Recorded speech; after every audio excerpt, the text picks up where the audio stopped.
It's the Sports Chasers Podcast. Coming to you live and direct with your host and your moderator, Kevin L. Warren. This is a real sports podcast for real fans. What's up, everybody? What's going on, everybody? It's another edition of the Sports Chasers Podcast. It is Wednesday. It's not Thursday, but it's Wednesday. As we said, we're going to be here on Wednesday. Excuse me. And we're going to talk some sports tonight. A lot to get into. Harbaugh looks like he's going to the Chargers. We're going to talk about some MLB Hall of Fame. NBA is a little crazy right now. They fired a guy that won 30 games, man. I don't know what's going on, but they said there's a reason why. So we'll have Ryan DeSouza, our NBA insider and contributor. He will be on to talk about that. But hey, make sure you like, click, and subscribe to our YouTube channel. Excuse me. Also, make sure you share the channel, man, so we can jack up the algorithm, and also comment on the channel. Also, those on the podcast side, at the sound of my voice, make sure you give us that five-star review, and also give us some really good comments, man. As D-Dubs always say, love us or hate us, make sure you give us those comments. We love you, man. We're trying to do it big. We are doing it big. We appreciate all those that support. Indeed. Make sure you support. We got the merchandise. It's up. It's running. We'll be displaying that during the night on cue. Boom, there it is. Make sure you scan. Take your camera phone. Open up the camera. Scan the little QR code. And then that will bring you straight to our merchandise. So you can purchase some merchandise. We got some good things up there, and we'll be adding some more goodies on there tonight. We also have some affiliate links. We got Lids, Fanatics, Lids, same thing. Fanatics. You can, again, scan the QR code and support the Sports Chasers with scan the QR code. And we got dugout mugs, man. So, hey, a lot of things to get into, to purchase. Shout out to all those that went on the website and perused and made some purchases, man. We appreciate you, man. Like I said, we're trying to spread this thing called sports with the Sports Chasers, man, and doing it in a different way, man. So without further ado, man, I'm going to introduce the crew because it's only one of the crew tonight. Ryan will join us later. The DA, he's in the building. DA, what's up, my brother? How are you tonight? Old timers night. So, last week you had 14 of us. Now it's just the old guys. So, we'll do what we do. It's all good. Old timers night. The rest of the crew, they got things going on. They got life going on. They cannot be with tonight. We did have to transition to Wednesday because, like I said, we wasn't going to be on tonight, and that's A-OK, man. Shout out to the city of Charlotte. I'm repping the city of Charlotte here. Got the Hornets old school logo on there, and shout out to the hockey team, the Hornets hockey team. This is the team that Dan, the hockey dude, he plays for. It's a charity thing. He plays there, and Dan goes out there and bumps and make it do what it do on the ice. And so shout out to the hockey dude, Dan K, man. Also shout out to D-Dubs in his absence, for Mike Mills in his absence, for the Angry One in his absence. Those guys will get with us next week, but they will not be on tonight. Shout out to our super producer, JR, man. He is making it do what it do behind the scenes. He's the best in the business, man. We appreciate him so much, man. We'll get to Jim Harbaugh in a little bit because there's a lot to unpack with that. I thought he was going to stay, but I guess he has accomplished what he wanted to in college. Now he needs to win a Super Bowl. So, and you got a legit shot with the team that he got, man. But hey, we're going to talk about Major League Baseball. We're going to start off with Major League Baseball. Major League Baseball, they made a decision to to decide their Baseball Hall of Fame voting results. And you got, let me read this according to CBS Sports. The results of the Baseball Hall of Fame vote of 2024 Hall of Fame class were revealed Tuesday night, and Cooperstown has 3 new members. Adrian Beltre, Joe Mauer, and Todd Helton got to 75% of the threshold this time around. Those players will join manager Jim Leyland, who was inducted via the Contemporary Baseball Era Committee in December for enshrinement on July 21st. And then they gave the breakdown of Adrian Beltre, Todd Helton, Joe Mauer, and then the honorable mentions who were close but no cigar: Billy Wagner, Gary Sheffield, Andrew Jones, Carlos Beltran, Alex Rodriguez, Manny Ramirez, Chase Utley, Yeah. Omar Vizquel, Bobby Abreu, Jimmy Rollins, Andy Pettit. They got Mark Burley, Francisco Rodriguez, Torrey Hunter, and David Wright. Beltran is the headline in this class. His 95.1 is the highest ever for a Dominican-born player, topping the 92.89 from Vladimir Guerrero in 2018. George Brett will remain the leader for the highest vote percentage ever by a third baseman at 98.19. DA, your thoughts on the Hall of Fame, Baseball Hall of Fame. Before me and you came on, you talked about how MLB is still one of the strictest Yeah, um, they are the Hall of strictest. Fames. Yes, sir. They Go are the ahead. strictest to get in. I'm still not exactly sure what constitutes a Hall of Famer, but they have a formula that they use, and I'm not mad at these three. I think they can play. I am not sure about why a lot of guys on that list that I could name that were close, that were better than these guys that didn't get in. But I guess next year, I'm not sure. Like, why does it have to only be three? Like, that's the thing with Major League Baseball. Like, they are really on that. Hey, we don't want more than this many guys in at a time, and so forth and so on. So it's at some points in time, it looks like guys are just trying to keep their jobs by only letting in one or two guys a year. Because I think a lot of guys on that list that Kevin read out were definitely, from a career perspective, deserving of being inducted into the Hall of Fame. So I'm not really satisfied. I'm not ever going to be satisfied till my boy Barry Lamar Bonds is in. So with that being said, I will not belabor that point. But I do believe that there are some issues with the baseball. So let me, as you said that, right? So let's talk about the Hall of Fame election requirements. I'm gonna read this for a little bit. Eligible candidates. I'll just skip down to that. Candidates to be eligible must meet the following requirements. Number one says a baseball player must have been active as a player in the major leagues at some time during a period beginning 20 years before and ending 5 years prior to election. Players must have played in each of 10 major league championship seasons, some part of which must have been within the period described in 3A. Players shall have ceased to be an active player in the major leagues at least 5 calendar years preceding the election, but may be otherwise connected with baseball. In the case of a death, an active player or a player who has been retired for less than 5 years, 4 years, a candidate who is otherwise eligible shall be eligible in the next regular election, held at least 6 months after the date of the death or after the end of the 5 year period. And number five says any player on baseball's ineligible list shall not be. That's the problem. That's the problem. Okay. Yeah. Okay. Well, go ahead and dive in, bro. Where is that list? Who's on that list? Who decides who's on that list? Why are you ineligible to be? Like, these are questions that I think are real questions that the public doesn't have the answer to, and they're not giving it to you, right? So I've asked. This is why Dan Le Batard gave up his vote. He was like, "What? Like, it's okay. So he's ineligible. Why? What? Give us the rules. What makes him ineligible?" So, number nine, the amendments. This is going to tell you why. Number nine, the amendments of this says the Board of Directors of National Baseball Hall of Fame and Museum Incorporated reserve the right to Yep. revoke, alter, or amend any of these rules at Anytime, any as time. you want, So there goes There you your go. answer, my brother. Yes, exactly. How you want, based upon who you like. We got to stop this, man. America. We look at me, America. We have to stop this, man. We have to stop this. It is killing us, man. I don't want to get no political stuff, any social stuff, but I'm telling you, this who you like more, uh, who's in the popular club shit, is killing our country, man.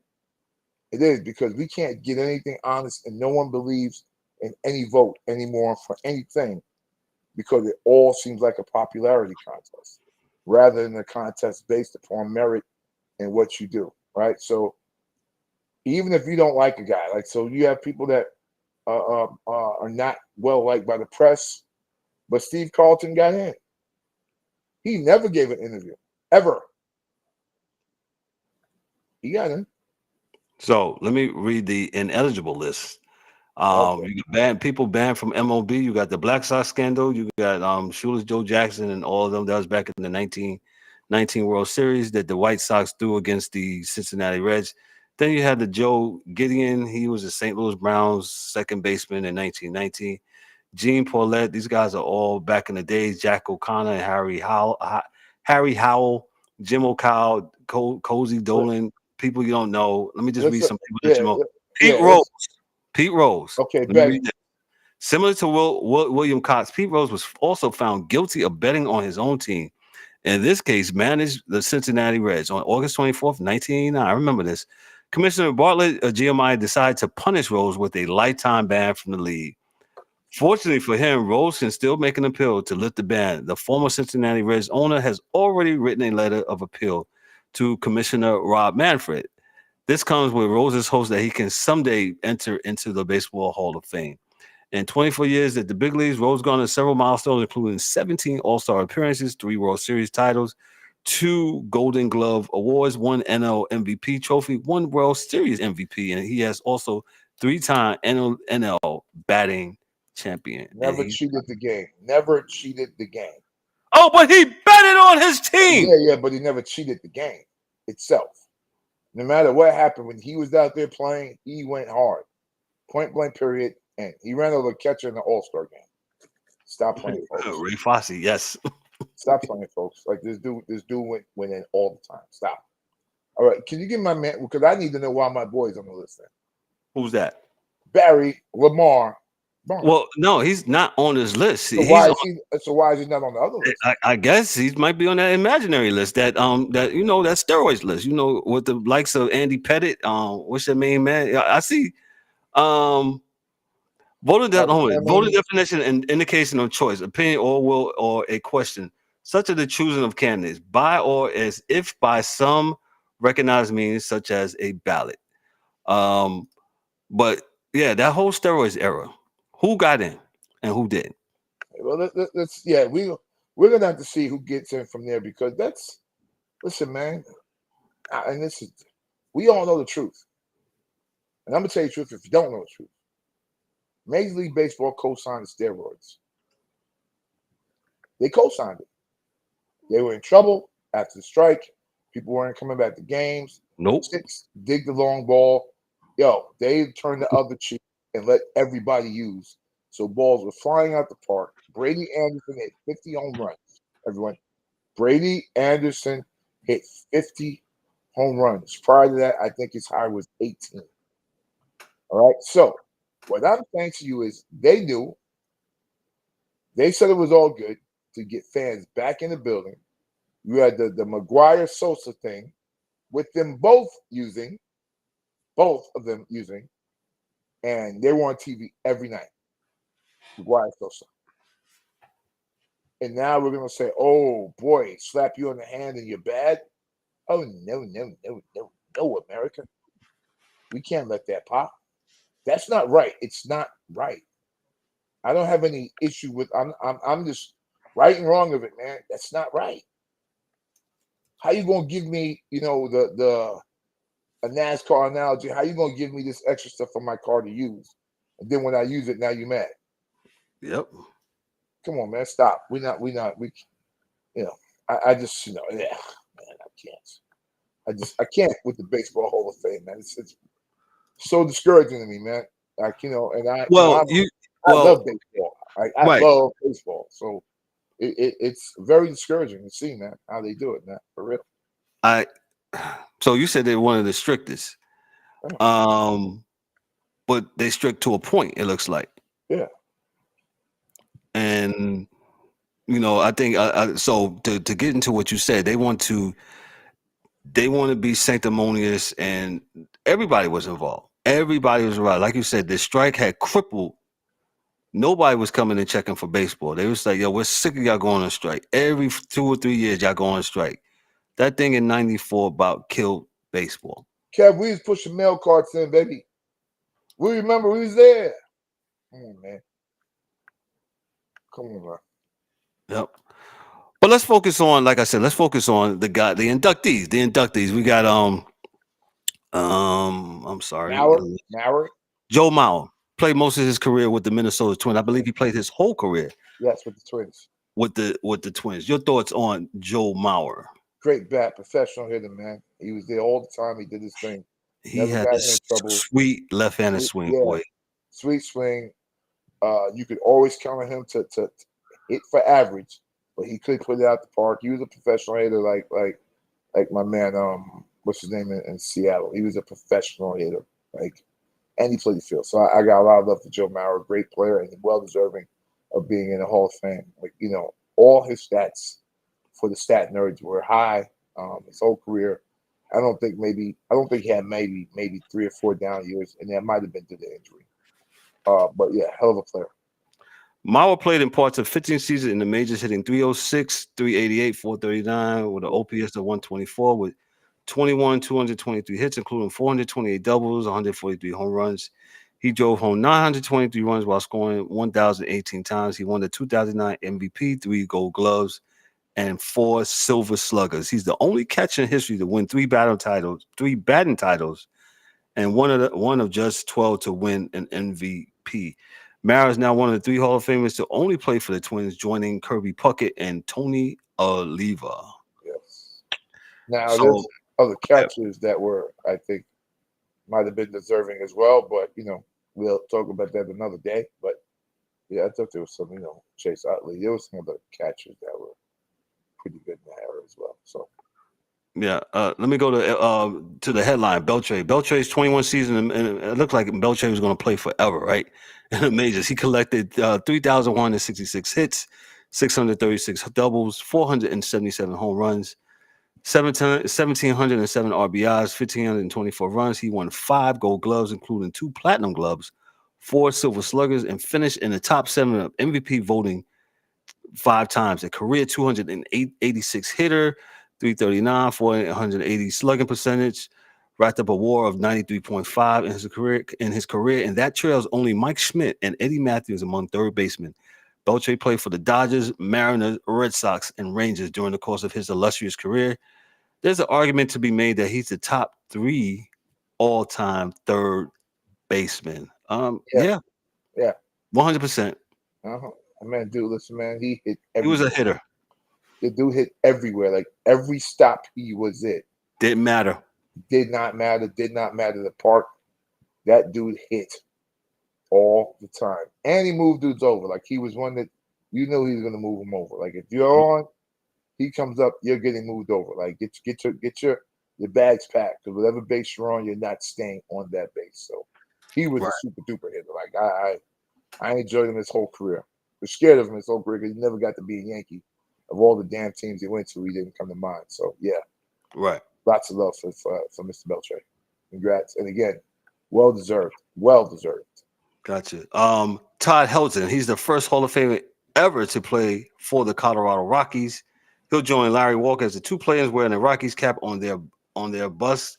And part of 17 seasons, Helton hit 316, 414, 539 slugging percentage, 133 OPS with 2,519 hits, 592 doubles, 369 home runs, 1,406 RBIs, 1,401 runs.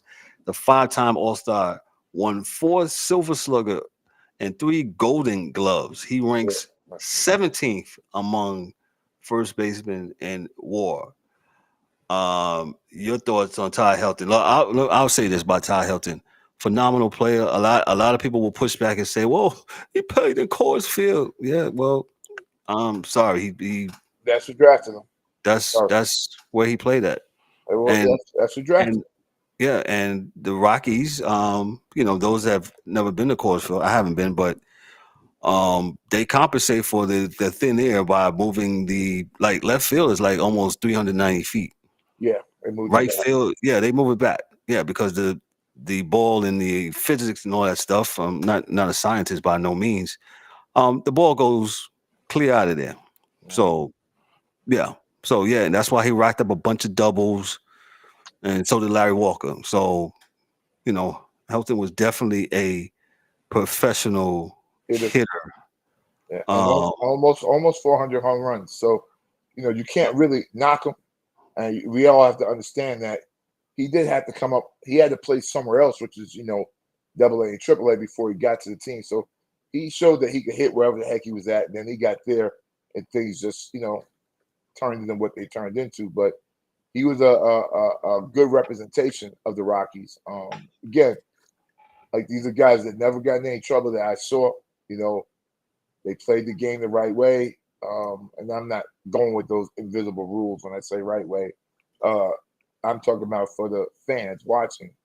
Whenever you watch them, he gave his all in the game. And that's all we ask for from any of these athletes. So I don't really have a problem with these three at all, because these are three guys that I remember watching, went hard whenever I saw them, played hard, were good examples of hitting, not just hitting for defense, hitting for average, moving guys over. I without a doubt, I got no issue with none of these guys going in, and I clap it up for all three. Yep. But my boy's not going in, so for the Hall of Fame. Who's your boy? Lamar Bonds, who he is. And if, without that, I would give the middle finger, but I told myself that I'm not doing that anymore. But I got a letter from Kevin when I did that last time. Let me talk about the honorable mentions, as we said. Billy Wagner. Billy Wagner attempted to become just the ninth Hall of Fame reliever, fell short. He finished with a 73.8% of 5 votes shy of induction. How many years you got left? I think, I'm not sure. We have to pull it up. Let me just talk about Gary Sheffield. Meanwhile, Gary Sheffield received 63.9% of the vote. Really? In his 10th and final year on the ballot. Come on now. Now you're gonna make me curse. So let me see some of these numbers here from Sheffield. Sheffield played for 8 different teams, MLB teams from 1988 to 2009. The 9-time All-Star and 5-time Silver Slugger, hit 509 home runs. I thought 500 usually gets you in. That's the number. I thought that was the magic number. 500 home runs number usually gets you in baseball's Hall of Fame. And I don't understand. He posted 676 RBIs and registered. I knew he had something. 907. He's been really, him and his son been really going off on Twitter. Sheffield knocked in 100 or more runners in 8 different seasons. He also finished top 9 in MVP voting 6 times. On paper, both look, and this is from Bleacher Report, both look like Hall of Famers as far as marks goes against them. Wagner struggled mightily in the playoffs, posting a 10.03 ERA over 14 games, including a 16.88 mark for 2006 Mets in the NLCS. Yes. That was, if I remember, that's the one against the Cardinals, right? Where Beltran had the bat on his shoulder. Yeah. Straight smoked. Yeah, and Sheffield looks like as for Sheffield, his problem has been the steroid allegations, which have been tailed him since the end of his career. Yes or no, man. Listen, either you say he did it or he didn't. 63.9 means somebody believes that he didn't do it. Right? Somebody believes that he didn't do it. Andrew Jones. I don't know. I'm not going to say he deserves to be there, but Andrew Jones was a hell of a Brave. And it can't be many hitting records that Andrew Jones with the Braves is not close to. Gave the Yankees fits, bro. Oh my God! Yes. And both World Series. Yep. We got Carlos Beltran, another professional hitter. And so he's younger, so he's got to have more years.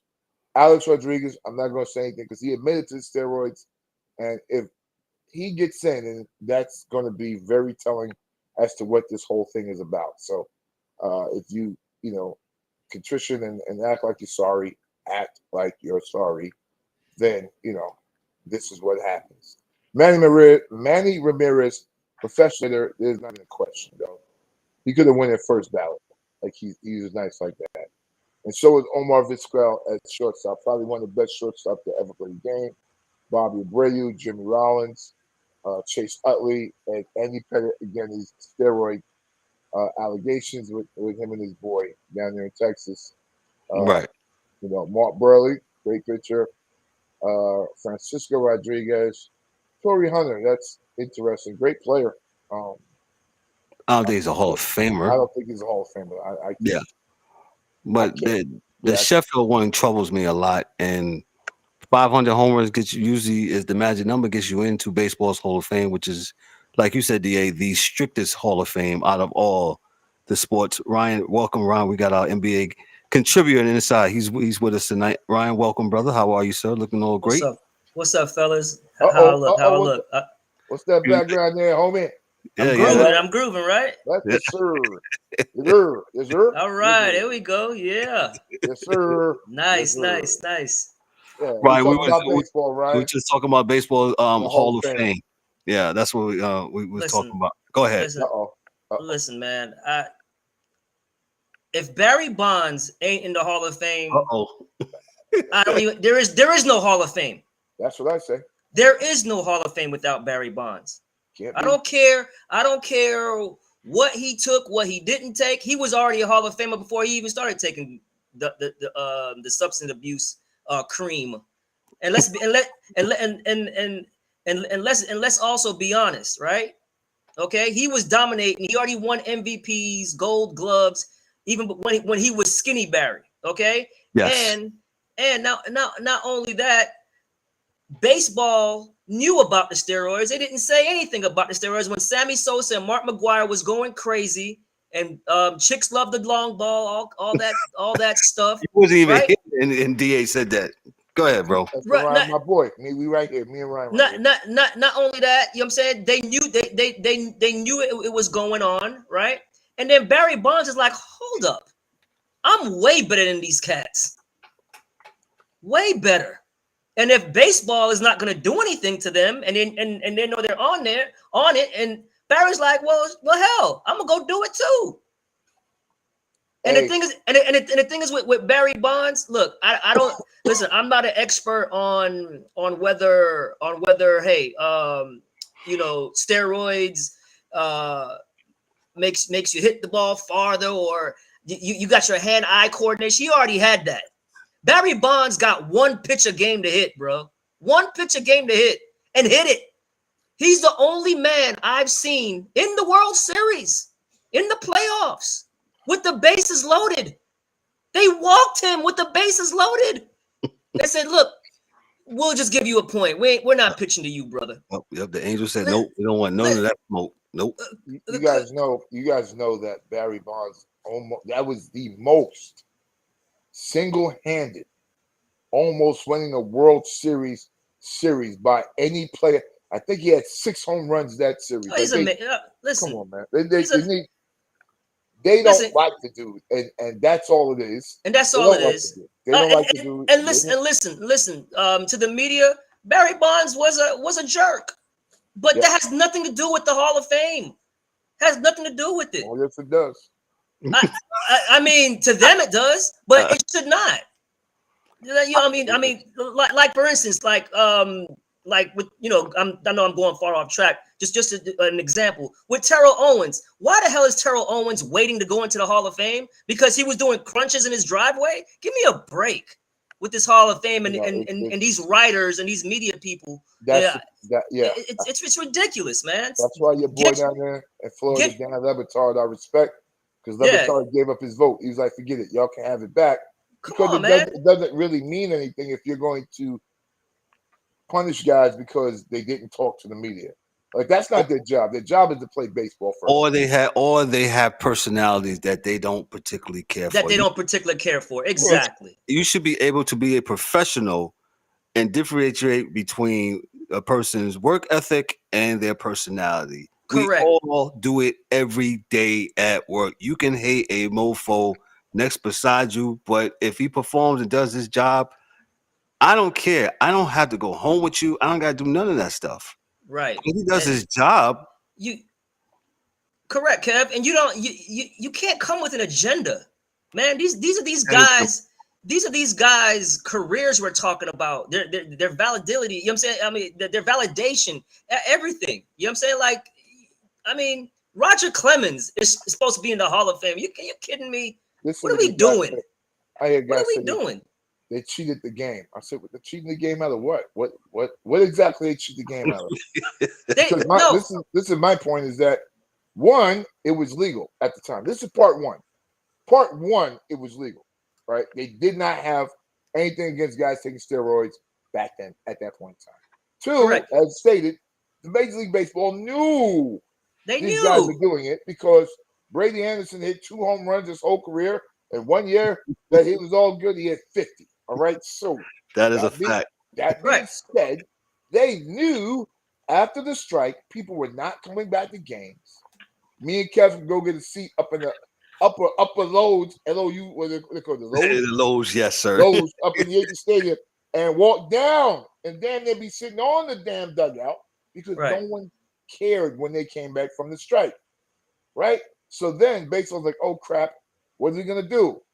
Ryan, you can say it again. Chicks dig the long ball. They did nothing, bro. They turned a blind eye. They turned a blind eye to it all. And until the guy they did not like started capitalizing on it and he was already the best, but when he became the greatest and was in the conversation of being the greatest, oh, now it's a problem because he was already the best, and when he became in the conversation of being the greatest of getting Mark McGwire's home run record and Roger Maris's home run record, is he better than Babe Ruth? Now it's a problem. You see what I'm saying? Now it's a problem. Well, and then those guys are using greenies, and everybody knew it, which is amphetamines, right? Right. They go DA with the greenies again. Go ahead.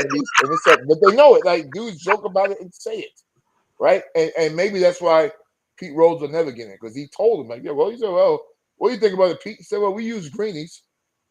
He sure did. And they were like, God, Pete. What? Pete Rose not in the Hall of Fame. Stop it. Yeah, we talked about that too. Yeah, we talked about that. Ridiculous. So it's ridiculous. It's the hardest one to get into, but it's the one with the most hypocrisy. Absolutely. So absolutely. Absolutely. Like the only like 3 guys in this year was foolish, right? Because you got Sheffield and you got a lot of guys that could have went in. And there's really no real explanation as to why they're not in, right? Like they don't ever give us an explanation as to why they're not. So, with that being said, they are the parents and we're the children. And they say no. And you say, why, mommy? Because I said so. Rafael Palmeiro not in the Hall of Fame. Stop. It's ridiculous, man. The 9th Amendment, let me read this again to you. This is why they'll tell you. The Board of Directors of the National Baseball Hall of Fame and Museum Incorporated reserve the right to revoke, alter, or amend these rules at any time. There you go. Sit down and shut up. There you go. Yes, mommy. Yes, mommy. Yes, mommy. But mommy, you said I could go outside if I clean my room. Nope. Too damn cold out here. It's ridiculous, man. It's ridiculous. Yeah, it definitely is. And like I said, a lot of controversy. Shout out to everybody in the comments. Appreciate y'all. More money, sacred ground. It's all politics and hypocrisy. Junior says something. He'll say this, even in corporate America, it's not always the top performer. It's who moves up, and it's the one with the best relationships. Oh yeah, in the sports part of the game. He's absolutely 100% right. Yeah. It's not. It's what happens. It's not the best thing that happens because you got some guys that are introverts, not good with people, but good with their sport. Maybe not good talking to people, but good with their sport, right? And you can't punish a guy because I'll give you the number one example in all sports. Marshawn Lynch? It's Kareem Abdul-Jabbar. He's an introvert. The GOAT. He never liked talking to the press, not because he didn't like the press. It's just that he didn't like doing it. He didn't feel like he was a star and needed to, do these things like this. But that is his job. No, his job is to play basketball. Right? So you would want him to because you give him the money when the interview. But even as kids, we're all around the same age. I think Ryan is he younger than you? He's younger than you, Kev. But just by hair. Okay, so when we were kids in the '80s and we were watching the Lakers win these championships, the reality was, if you can go back and see it, you did not see a bunch of Kareem Abdul-Jabbar interviews because he didn't like doing it. Now, especially like sitting at the table with the press, he was never good at that. Now, he could do a one-on-one with a guy, and you could tape it, record it, and maybe do an interview like Dan Patrick where he's not really there or through the screen or whatever. But I remember back in the days, you would never see Kareem Abdul-Jabbar doing an interview like that because he wasn't good at it. Now, he didn't like doing it, but he could play that damn it. He is the most accomplished basketball player on the planet. 4 years of high school championships, 3 years of NCAA championships, he's the GOAT. 5 years of NBA champions. So that's basically what that is. So, absolutely. So we're on the same page. DA, we're on the same page with everything, huh? And Joel Embiid, we're going to jump to it right now. Let these MFs know it's not a game this season. Do what you want to do. He's puffy right now. Pause. Yo, I can't be stopped. Yo, I won't be stopped. Yo, dog. Yo, he scored 7. He scored 70 easy. I've never seen this. All right. And this is what I'm saying. On 70 points. We're in the NBA segment. Yeah, I'm sorry. He scored 70 points. What I say, easy, right?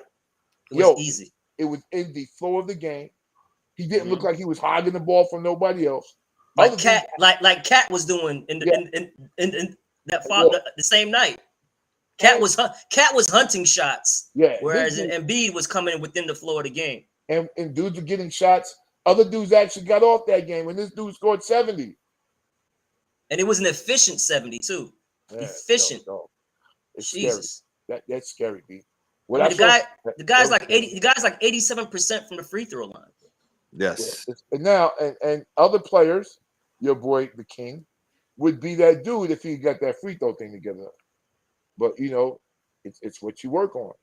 Yeah. So Ryan, your thoughts on Joel Embiid, him going off the other night, getting the 70. I ask you this. The defense. A lot of some people were complaining about the defense. I'm surprised somebody. It had nothing to do with defense. I mean, we all know once you get on a roll like that, no matter what defense you're playing, the offensive guy is always going to have the advantage because he has the ball in his hand. He's the one that is initiating offense. So right. if he's on one, he's just hot. He's just hot. Doesn't matter. It could have been the Detroit Pistons. I don't care when you're that. I mean, from the past, not this Detroit Pistons. I was about to say, yeah, but example. but like the point I'm making is, Kev, once a player of that caliber, right, gets in that kind of groove, right, gets where he's scoring on all levels. He's hitting threes. He's posting up. He's hitting the fadeaway jump shots. He's hitting the high post. He's going in the low post, right? He's getting to the free throw line. Okay, and it's you just can't do nothing with that person when he's on a roll like that. Listen, right. I'm sorry, Ron. I mean, listen. In my 40 in my 40 and over basketball league, when I hit 40 points, you know what I'm saying? The rim is just like it's like everything is going no matter what.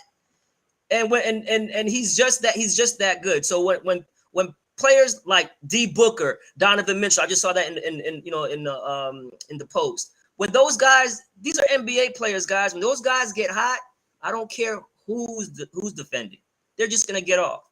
And then when you're that efficient, like a Joel Embiid, it just looks easy to DA's point because of the efficiency. And let me say something too, man.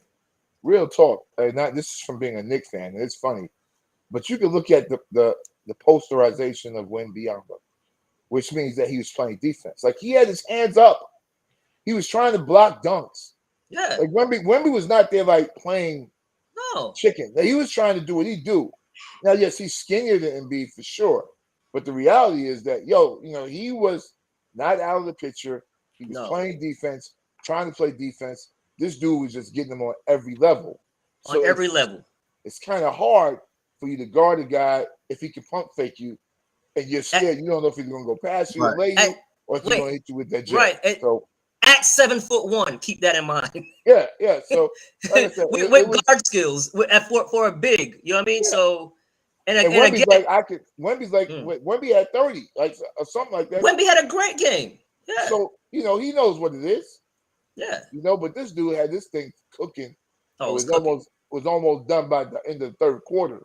Right. That 70 was almost there. He didn't have to play the fourth quarter. The reality is, right? He could have sat down that whole damn thing with the 70. So it was an epic performance, man. He's sending a message, and I think the James Harden trade for once is getting to the point where it looks like you got a trade that was good for both teams, because the Clippers look good, right? And what the Sixers got until we get to the playoffs, then we'll see. Yes, and we'll see. Yes, but the Sixers got Batum. They got like so many pieces that kind of help fit that team together. Right. As a team, they may not be the best team in the East today. And to your point, DA, they were missing some depth, so they gave them some depth. Yeah, they got the second squad. They got a squad number 2, and I don't think that they're done yet. I think they're going to get absolutely going to make a trade. I think Lowry will be there before the end of the year. Could be. So he could be a buyout candidate.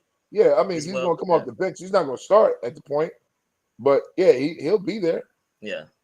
And Lowry was big for the Heat in the playoffs last year. Yeah, 100%. He was big.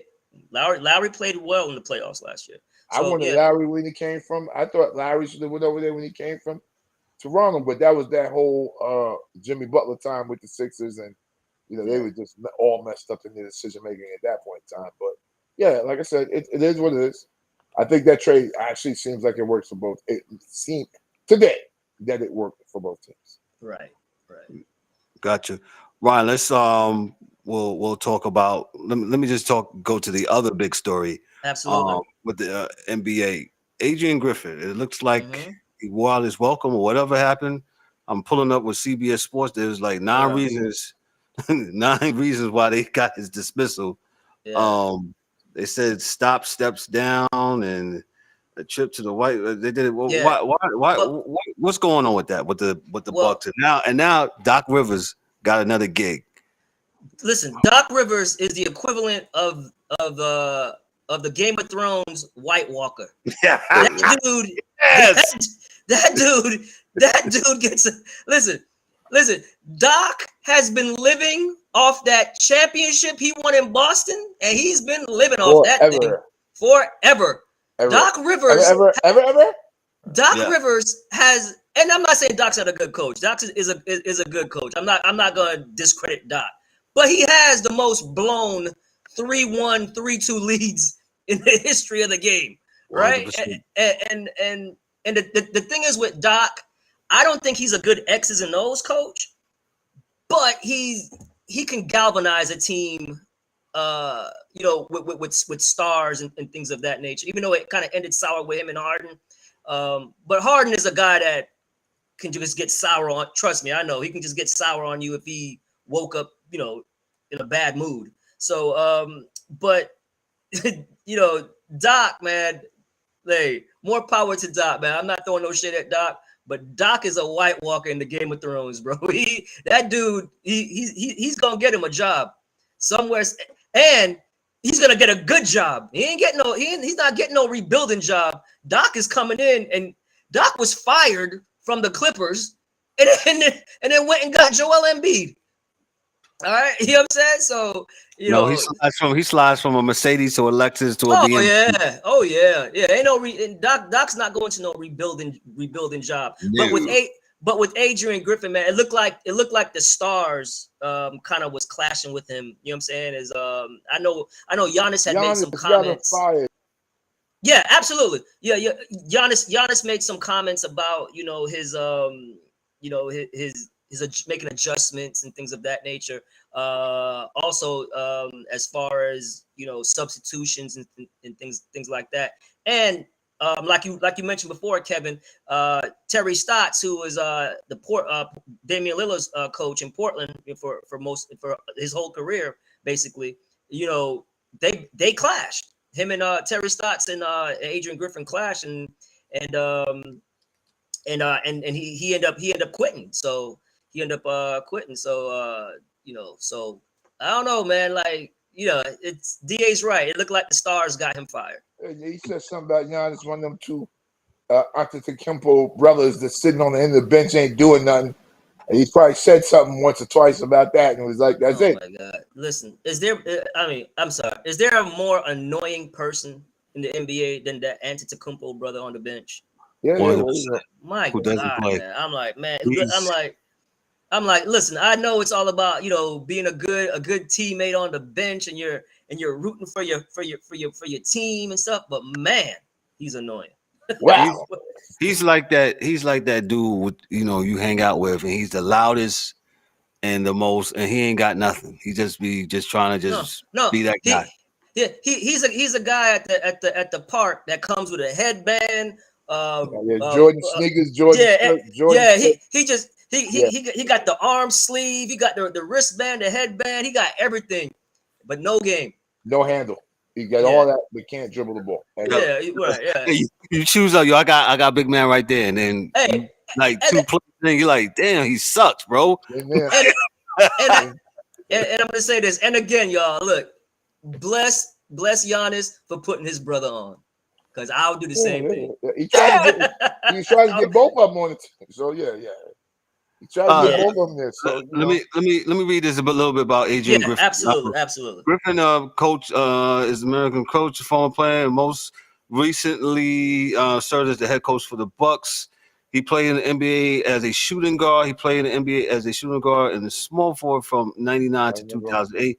He grew up in Wichita, Kansas, and played basketball. That's why I remember him at Seton Hall for the Pirates at Seton Hall in New Jersey.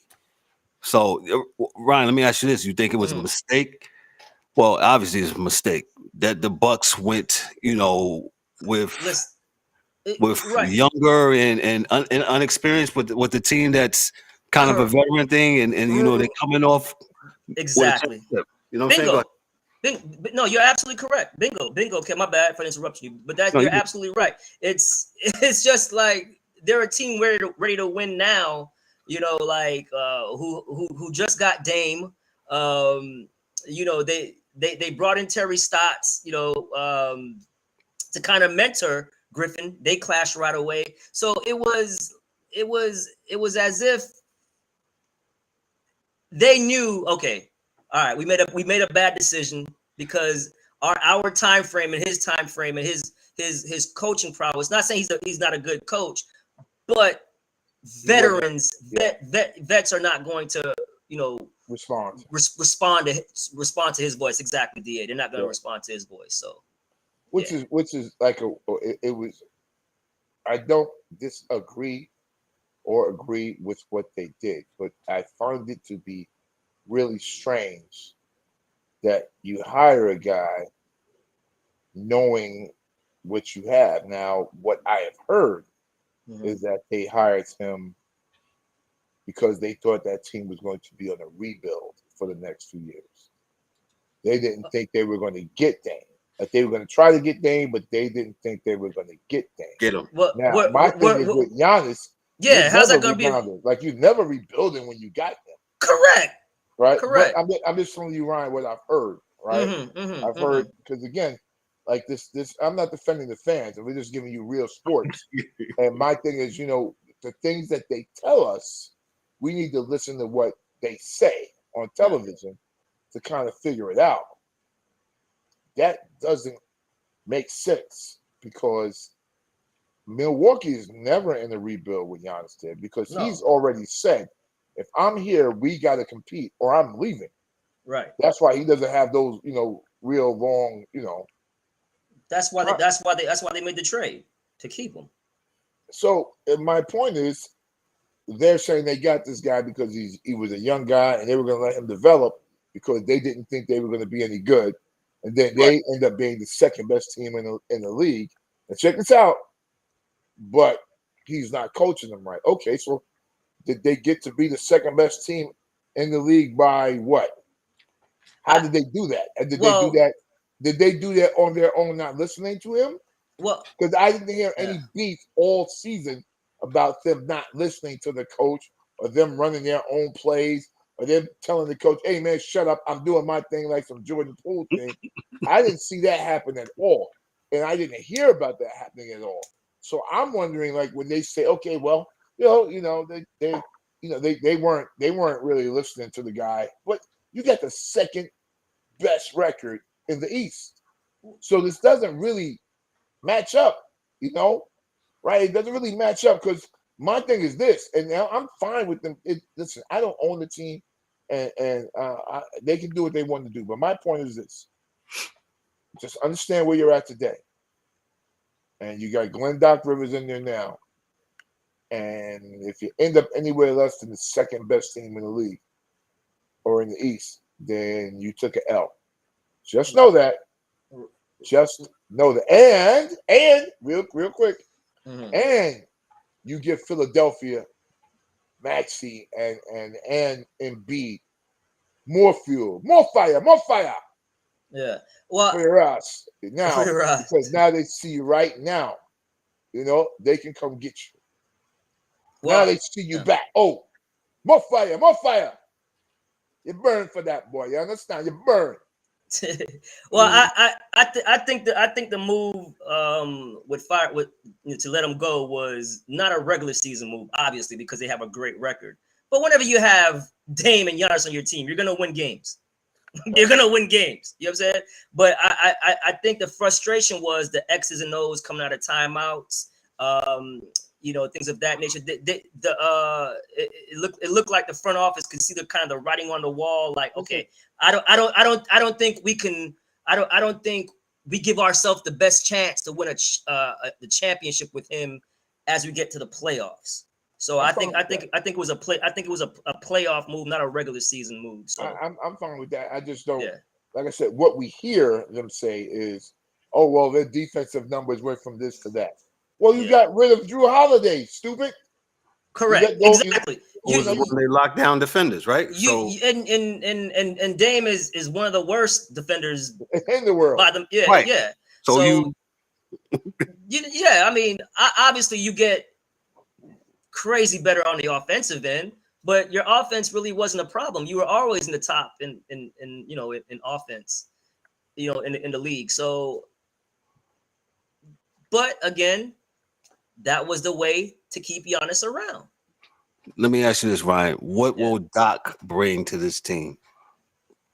Well, like I said, Doc is a good coach when it comes to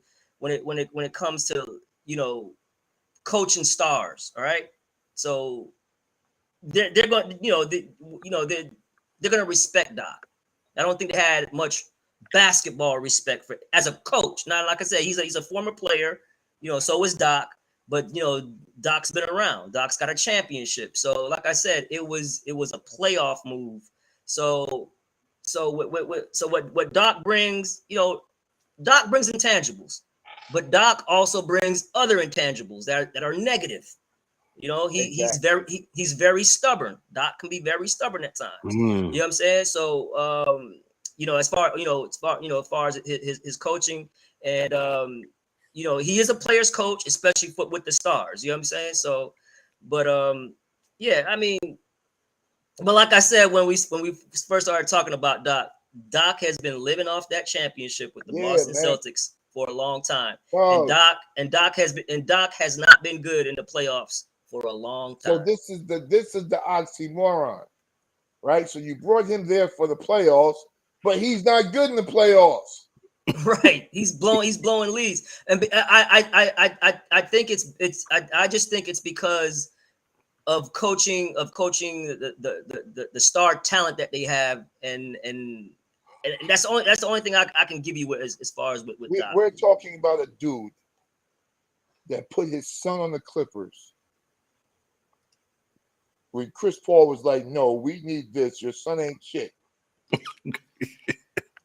Doc kept his son there to the detriment of that team for 2-3 years, to the point to where Chris Paul was going to beat the man's son up. Yeah. Oh, Austin Rivers. Yeah. Mm-hmm. Right. That's how stubborn he is. Mm-hmm. But he gives them the best chance in the playoffs. Well, that's the only thing I can come up with, bro. Yeah, well, that's what they said. Mark Jackson's still sitting on Cam and Mace. He can't even get a fucking interview. So let's go on to the rest of the league. Let me go off. Tristan Thompson, he got suspended for 25 games at the possible drug test. He's not been relevant in the league. Ryan? Tristan Thompson, it's, doesn't really move the needle. You know what I'm saying? Like, he's an older player. He's trying to stay in the league. You know what I mean? So you know what I mean? So, the YouTube, the chat said who? He's an older player trying to stay in the league. So like I don't what exactly did he take? What was it up? Human growth hormone. He took HGH. Yeah, SARM LGD-4033. I don't know because I don't. And that's something else. Hey, that's that Frank Thomas. And she'll like it too. Oh, that's gotta be the worst acting in commercials ever, and it's the creepiest thing when he says that line. Oh man, and the girl reacts like this. Oh yeah, like it's all good. It's like what are we doing here? Like I'm not gonna cancel your big ass. Yeah. That shit. Oh, and she'll like it's the creepiest thing ever. But like she should be like, yo, motherfucker, I'm standing right here. Like what are you saying? I'm still right here. Right. Oh yeah. Right. Get back on track with D. Yeah. But with Thompson, I mean, it's like I say, he's an older player trying to stay into the league. Obviously, he got 25 games. Yeah, 25. So, 25 games. So obviously, it's nothing major. You know what I'm saying? It's not. It's just probably something that's on the drug list not to take. So right now, Tristan is better behind the mic, doing interviews and stuff than he is playing. Like he just need to give it up. Like I don't know why he's still out there. Like, I think it's one of them kids he got with one of them Kardashians or something, man. The Kardashian curse is alive. Yeah. Let me move on to our last subject here, the NBA. The All-Star will be announced this week. Me personally, I mean, not that I've watched the All-Star game in a while, because I think they just don't do anything. They have went back to the format of East versus West. Yeah. Ryan, your thoughts about this and about the All-Star game and who they're gonna, who they may announce? As far as they'll be announcing the starters, and this is the stars are the fan vote. They get 25%. Yeah. I think fans get 50%. I think. Thought. Well, we'll pull it up here in a second. Yeah. Right. So it's in the West is probably going to be your typical guys, your LeBrons, your KDs, the Joker. Let's see here.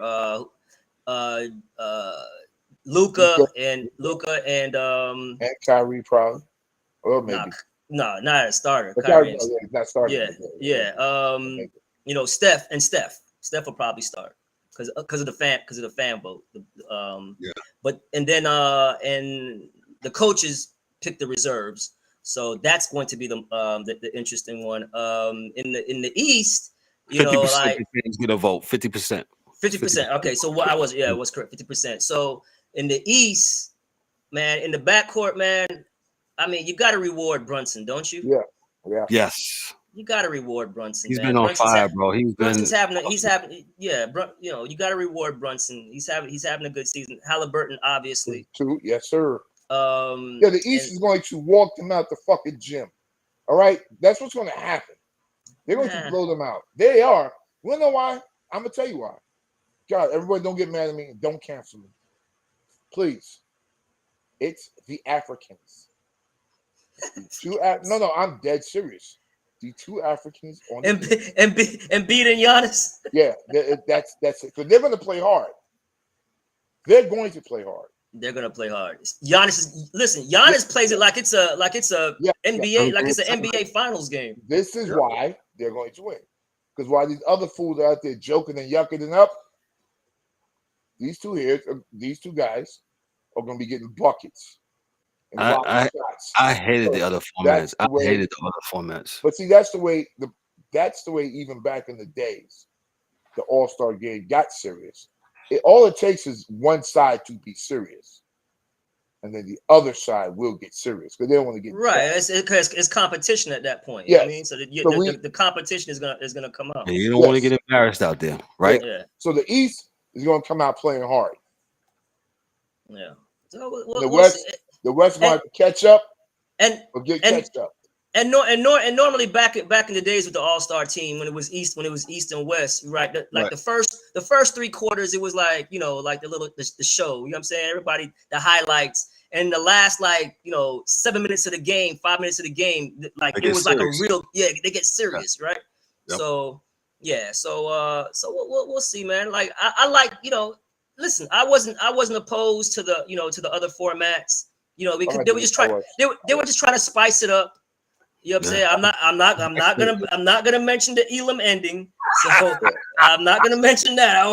I'm not gonna mention that. But that episode got a lot of views on that one. The Elam right. So you know, like it's cool to change it up. You know what I'm saying? So it's kind of cool now that they're going back to East and West. So it's kind of cool. So gotcha. Yeah. So we'll see. Yeah. So yeah, it should be all right, man. I hope my boy Sengun can make it on the West from the coaches, but they'll probably say, you know, he's too young. I'm sorry, guys, my bad. On Steph is not going to be starting. It's going to be SGA. SGA all the way. Yeah, SGA is going to start. You're right, 100%. Right. He's got to start. Yeah. You're right. He's got to start. I mean, the guy's like top 3 of my MVP right now. And he's 6'5". He's real. He's very real. Very real. Yep. Ladies and gentlemen, he's Ryan DeSouza, our NBA contributor, insider. I wish I had some applause, but Ryan's our man. Ryan's going to stick around. We're going to talk a little basketball. Excuse me, we did talk about basketball, a little hockey and a little football to wrap up the show. Let me go to the NHL, the Power Rankings. I'm not the hockey dude tonight, but I'll try his best here for a little bit. I'm just going to go to the Power Rankings according to CBS. Number 1, the Edmonton Oilers. They're at number 1. They're same spot, holding the same spot from last week. The Winnipeg Jets, as Dan alluded to last week, they're number 2. The Vancouver Canucks are 32-11. They're number 3. The Boston Bruins, the President's Trophy winners, they are number 4. The Florida Panthers are number 5. They're down 2 spots from last week. The Colorado Avalanche, they're down 1 spot. They're number 6. The Dallas Stars, they are number 7. The Carolina Hurricanes, they're number 8. The defending world champions, the Golden Knights, they are number 9. My New York Rangers lost to the worst team in hockey. They lost to the it happens. Yeah, it happens. But they've been losing them lately, especially when they've been getting their butts kicked out there on the West Coast. The surprising Philadelphia Flyers, Torts, as they call it. He's got them boys playing really good in Philadelphia. Good young team. They are number 11. The Lightning has played as Dan always alludes to. They have played a lot of hockey within the last 3 years. It's catching up to them now. They're number 12. The Red Wings, surprisingly, they're number 13. The Dan's team that he loves to hate and talk stuff about. Excuse me. The Toronto Maple Leafs, they are number 14. It's surprisingly so. The Devils that had some injuries. They're number 15, and the Seattle Kraken 16. And for just giggles, Dan's Penguins, they're number 17. I just want to this story real quick about the NHL that also caught my attention. The Jazz owner is prepared to bring a NHL team to Utah. From ESPN News Services, the owners of the Utah Jazz said Wednesday that they have the immediate ability to bring an NHL team to Utah, requested for initiation of expansion process. The Smith Entertainment Group (SEG) said in a news release that it would use the Jazz's arena as an intern home for the NHL franchise. Said the company is 100% focused on making this happen as soon as possible. Talks between Smith and the league have been going on since 2022. The NHL said in a statement it appreciates the interest. During conversations for the course of the past 2 years, we have been impressed by Ryan, Ashley, and Smith's commitment to the community, blah, blah, blah, blah, blah. The NHL said in a statement, Utah is promising market, and we look forward to continuing our discussion. The announcement comes past the midway point of the hockey season with remaining uncertainty about the future of the Arizona Coyotes, who are playing a second season in their 5,000-seat Mullet Arena on campus of Arizona State in Tempe. League and NHL Players Association leaders said last year they would like to a resolution sooner than later about a long-term future for the Coyotes in the Phoenix area. If you hear the hockey dude, come on. Dan always says Utah just came out of nowhere as far as expansions. Expansion in NHL, they've been talking about Houston, the Houston area, Kansas City, going back to Quebec and Canada, and there was one other place. Go ahead, DA. So you're saying that real quick. You're saying that we know there is a team in Arizona. Yeah. We're not saying that Utah wants to pull them. We're just saying that they want to get. They're basically saying, hey, we're NHL ready. We got an arena ready. We got the money ready. Let's go. And I guess either it's just from expansion or pulling the team. And this team in Arizona, they have not come to a resolution about arena. And that's playing in 5,000 seat. Yeah, it's gonna. Dan says Utah, Houston, Kansas City. Okay, I stand to be corrected. So it is Utah.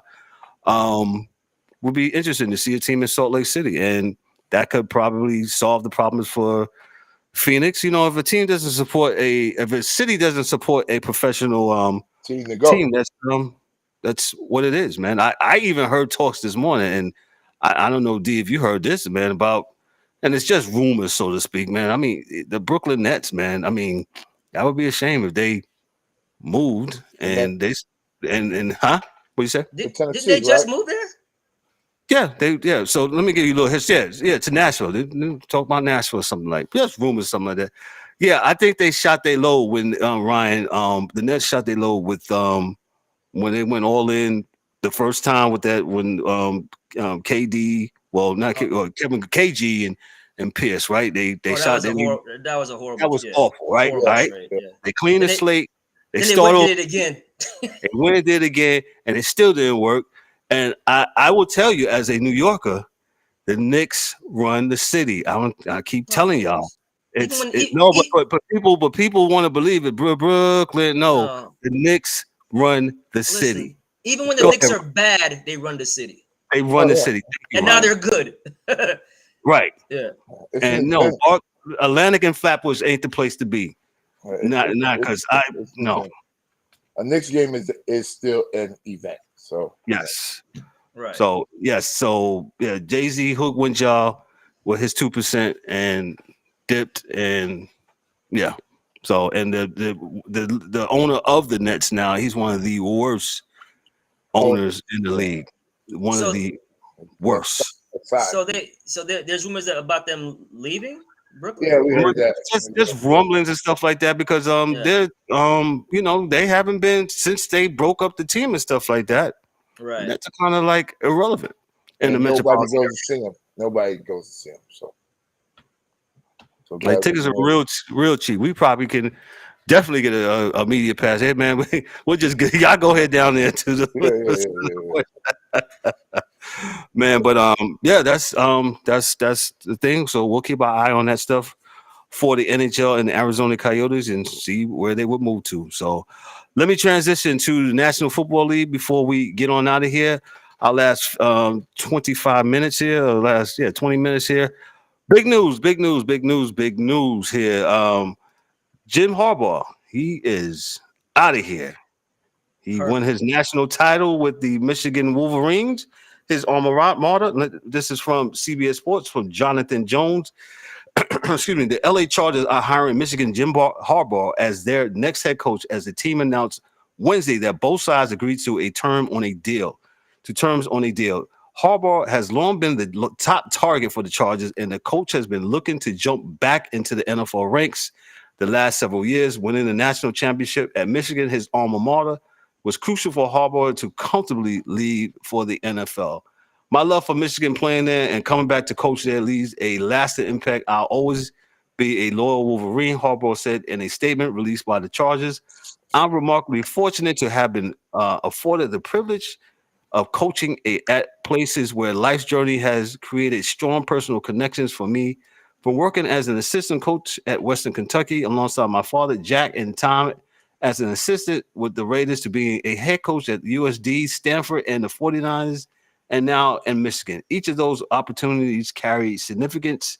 Each felt personal. When I played for the Chargers, the Spanos family could not have been more gracious or more welcoming. Being back here feels like home, and it's great to see that those things have not changed. I'll throw it to Ryan. Your thoughts? Harbaugh, he's the new coach of the LA Chargers. It's just perfect. It's a perfect match. One, all right, when a lot of these coaches from the from college goes to the pros, they go to a rebuilding team, right? A team that's struggling. And yeah, the Chargers are struggling as far as but they're not a struggling franchise. They have talent, a lot of it, right? And their coach was not good enough. Staley was not the man for that, as we can see. And they're always in the playoff hunt, even with him, right?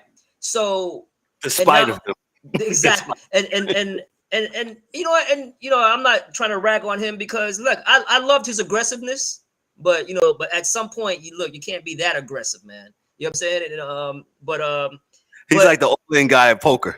Yeah. I won, by the way. But I know. Yeah. But I think it's perfect because Jim Harbaugh was a quarterback. Okay, he's a quarterback in college, quarterback in the NFL. All right. He coached Colin Kaepernick. Sorry. He got to the Super Bowl with Colin. All right. And now you're not getting a project at quarterback, man. You're getting Justin Herbert. You're getting Herbert. You know what I'm saying? He's not in the upper echelon as far as the top 3-4 guys, but he's right there. He's right there. So I think this is going to take them over the top, man. They got Keenan Allen. They're gonna get Mike Williams back. Are they gonna keep the running back? So. Yeah, so I love it, man. I think it's a perfect match. He goes to LA. I mean, come on. You know what I'm saying? He's not going to anywhere cold. I mean, he was just at Michigan. You know what I'm saying? Mm-hmm. He's going to LA. He's going to LA. He's got Justin Herbert. He's got a ready-made team already. It's a win-win situation. He just won the national championship. Listen, Saban just retired. So, dude, go. What's Yeah, I just think nothing more for him to do in the college ranks. He did what he said. Unless he wanted to be the next Saban, because with Saban gone, I don't know if you noticed, man. Alabama program lost about 12 5 and 4-star guys. They all left as soon as Saban left. So he could have. So if Harbaugh wanted to be the next Saban, he could have did that. But you can tell, man. Most people are motivated by different things, and he definitely wants to win in the NFL as a coach. Yeah. And he was that close to win the Super Bowl. You know what I mean? Oh, ask the DA. He's a 49ers fan. Yeah, he knows. Yeah. So yeah. So yeah, man. Like it's just a perfect match with Harbaugh and with the Los Angeles Chargers. Perfect match because he coaches quarterbacks. You know he's respected in the locker room. He's good with the X's and O's. He can he's gonna make good decisions, and he's still gonna be aggressive. But he's not going to be aggressive to the point like the other coach where it can get you in trouble. Because if it backfires on you, you're in trouble. You know what I'm saying? And that's what happened. You know what I'm saying? The players love it, but at some point, man, you got to know when and where and time of clock and things of that nature. So, yeah. Gotcha. So, DA, perfect match. your thoughts to the Chargers? I think he'll be cool there. I think he has a good roster there. He'll probably bring in a good OC, which he usually does, and a good DC, which he definitely does. Because the reason the Niners went with Kaepernick was the defense those years. Kind of took the Niners over the top. So he's going to make sure that he's playing defense, and he's got some guys that defensively do what he needs them to do. I think he's a good coach, and it should be fine out there. Yeah. And they're going to get a good, whether they let go of this kid or not. You know, he runs play action running offense, so it's going to be a running back there. I don't know who it is, but it's going to be one or two or three or four of them there. But I think he'll be fine. And he had to get out. I think he had to leave Michigan because remember this year he won the national championship, but he was suspended 6 games this year. So, and there's more violations coming. Yeah, so he got to go. He's doing the what's your boy there from Florida, Kev? Who? The coach. What's the from the University of Florida or University of Miami? Yeah, he at University of Florida. Then he went to God, his name's right on the top of my head. Urban. You know, things about to get bad, real bad. Like I'm out. Gotta go. I'm out. You know, so that stink doesn't hit him. So, who's got it better than Jim? Nobody. So man, he's gonna be living it up, man. So he's okay. Man, he's okay. And he's a name. You know what I'm saying? He's a name. You know, this is not. I wish him the best. Yeah, it's a perfect fit. Yeah, I think it's a perfect fit. Also, you remember when he got to Michigan, right? This was what, year 7, year 8 for him or whatever? Yeah. They struggle a little bit. And, there was talks about, man. As far as beating Ohio State. Ohio State, yes. Right. That was as far as that. He was still winning games, but he couldn't get over the hump against Ohio State. Yeah. So, and that's huge with those two universities. In order to be coach, you have to win that game. You don't win that game, then you don't win the national championship. Doesn't matter. That's what it boils down to. One of the other coaching changes I want to I read that Nick Fangio, the Dolphins defensive coordinator, he has left the team and they decided to part ways, and he's going to the Eagles. They already signed him already? Hold on, I just pulled something up here. Well, I don't think. They're probably looking at him as a replacement. Because the Eagles just fired their defensive coordinator. Yes, they should never hire them. But Fangio is going to be a good defensive coach, man. Fangio was with the Niners with Harbaugh, back in the day. Fangio is the team is already built the way Fangio likes it. Defensive line out. That's where he that's where he plays. Like D line first. And then, this and that, because he had Justin Smith and a few guys on the D-line back when he was there with Harbaugh. And then, he'll go get linebackers. He has 2 pretty good ones, okay ones. I don't think the linebackers are good enough there in Philly. And he'll probably make a move to get some real-life studs up out there. And the secondary, he's definitely going to replace those dudes. Yeah, I didn't know. 2 of them. At least 2 of them are going to be gone. Fangio was a consultant with the Eagles during their 22 2022 Super Bowl run. Okay. And then he went to the Dolphins, of course, and became their DC. And they parted ways, and looks like he's going to sign back with the Eagles as their defensive coordinator. There'll be a press conference here in the next coming days with that. That's So cool. I think that's Far go better ahead. than that other dude. Better than that other dude, man. I'm out. Well, the Eagles were just never this. I mean, the 11-1 they were, right? 10-1, 11-1, and 10-1. They got rid of the OC too, so I don't know who's going to come in and do the OC work because he's not. you. They haven't. Yeah, I could do it. Yeah, I definitely could do it. It wouldn't take much, man. So, we be running that triple option, baby. We running that triple option. Because he could do just what Lamar does. He got better receivers than Lamar.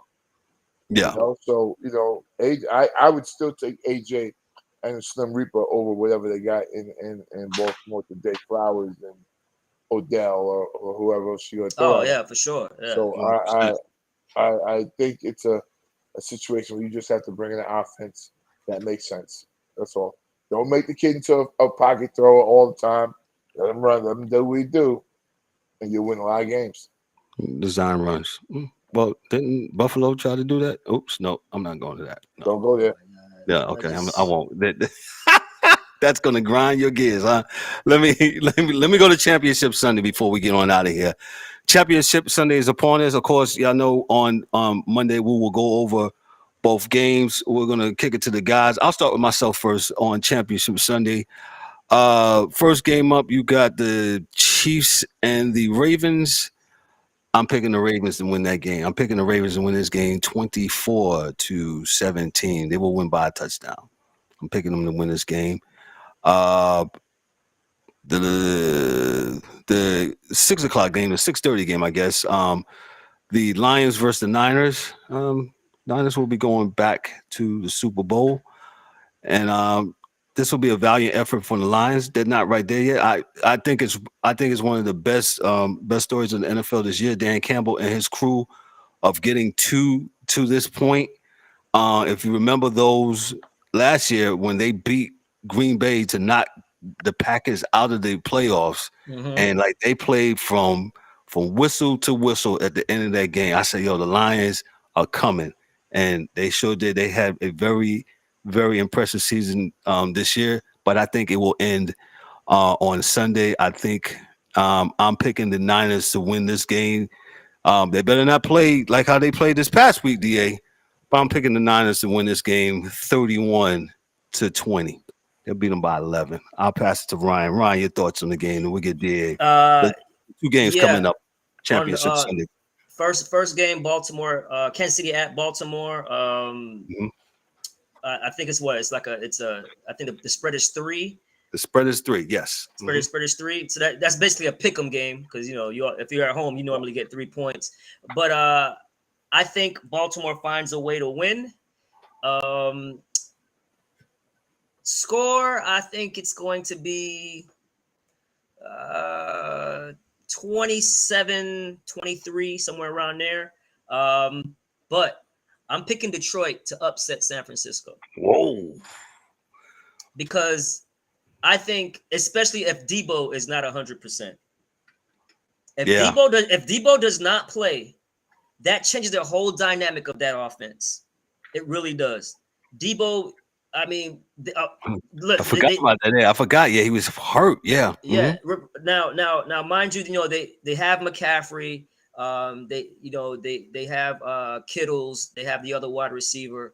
But if Debo doesn't play, Debo provides that physicality for them in the run game. Whether it's catching screen passes, it's putting them out in the backfield, and they lose a big edge if Debo was not there, or if Debo was not 100%. He's just out there being a decoy, and we'll know if he's a decoy because one thing about Debo, he loves the contact. Too much contact. He never wants to go down. Dude, just go down. Stop taking extra hits. So I think Detroit upsets them in overtime. Okay, Ryan. Hot take. I know we don't do hot takes, but yeah. But I think Detroit. I wouldn't be shocked though. I wouldn't be shocked. Yeah, I wouldn't be shocked either. Yeah, I don't think it's Debo either, man. I think the reason they would beat the Niners, if they do beat the Niners, is the fact that the last 2 games we have not been able to stop the run inside. And they have 2 running backs that will gash you from 10 yards. Montgomery and Gibbs. Yeah, so if we can't get the big Trini boy from South Carolina, Armstead and these guys to stop the run, Yeah. we're going to have a problem. I mean, forget about Debo. If we can't stop them running the ball, this game will not look good. But I think we will. I'm not sure what this guy Wilkes is going to do as the coordinator, but I am sure either one, there has to be a plan because we have linebackers that can kind of stuff holes. We have 2 really good linebackers. So I think we should be fine, but that's where I see the problem with us. I don't see so much on offense us having a problem moving on them. It's just stopping them is what I look at the most. So I got my Niners winning. I don't give scores, Kevin, I'll tell you that. Right. And I actually think he gets a pass. I actually think Baltimore is going to blow Kansas City out. So I could see that as well. Because Kansas City got a good team. For sure. But I think Lamar is on a mission. And that's one dragon that he has to slay. So he knows that. This is a dude I got to slay. I got to slay this Mahomes dude because he's the king. I got to get the king. And they get Andrews back. Mark Andrews comes back. He said, I got to get the king, homie. You know what I'm saying? I can't come out here without beating the king. Because that's the only way to win a championship is to take a championship. So I think he's going to I think Lamar is going to play a hell of a game, man. That team is real good, and I think the defense is going to be able to do what they need to do. They play well at all 3 levels, D-line, linebackers, and secondary. So we'll see. But I don't think Pacheco's going to get off like he did, so forth and so on. So I think it's not going to be as close as people think. I honestly think Lamar is going to take this extremely personal, which he should, and put the bus on the ass. Pause. So that means he's going to bust that ass. So eloquently said. I swear. I love my crew, bro. Man, this has been a really great show, man. Appreciate those in the sound of my voice. Listening to those on the YouTube. Shout out to y'all in the chat. Appreciate y'all. Y'all kept the chat live tonight. Thank you so much. Yes, sir. Also, those on the Facebook side, Twitter side, thank you for watching. We didn't have Twitch tonight. We didn't have Instagram tonight, but we'll take care of those in the near future, getting those hooked up. Appreciate you so much, man. I'm gonna do a little parting shots. There's only 4 of us tonight. Got the super producers here. I'll pass it to the DA. DA, parting shots. What you got for us tonight, bro? Don't do drugs. Okay. Crack is whack. Yeah. Right. Well, I had a little Run DMC and Nancy Reagan tonight. Okay. Okay. We appreciate that. Hey. Trick Daddy love the kids, man. Trick Daddy love the kids. Trick love the kids. Appreciate that, DA. Ryan DeSouza, our NBA insider and contributor. Ryan, what you got for us, bro? Yeah, man. Once again, thank you for having me, fellas. You guys be safe at your function. I know you the conferences this week, right? Yes, sir. Yeah. You guys be safe there. Yeah, man, and again, man, appreciate your platform. I appreciate what you guys are doing, and also too, check out tomorrow night, LSU versus South Carolina, women's basketball. Must see TV. Don't be rolling your eyes, Kevin.